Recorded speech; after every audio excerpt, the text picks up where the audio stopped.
Sike kanoye. Alo kwe ba sui imilia mtulabe soko imilia kakola ba tolole ha unakola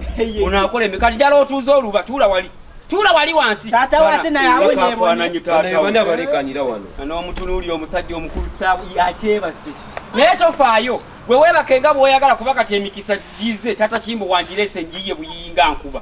to chadda mukukaba kale nawe jebaleko chimbo kakati omugaji sagala ndwe wonnyo kakati so oyo mwana ono okusigala ku kyalo nga alina buyinyinyi ng'embuzi ekuzize gwako lyabalongo tetugenda kukikiriza kakati nenfuna emirimu kuno okwaffe saako nebunayira ettaka Jordani ne Kasese kakati omwana oyo waliwo emirimu ejaze ettake twagala okumutwala akole emirimu abaana bagenze ebweru bazimbire ne bakadde baabwe amayumba ono ali mu kuyina alina wano akolere sente empya n'enkadde bagala abaana abalenzi ebikumi ebya twakafuna kaana gwe tugamba omwana omulenzi bagala abalenzi ebikumi ebya oteeka abawala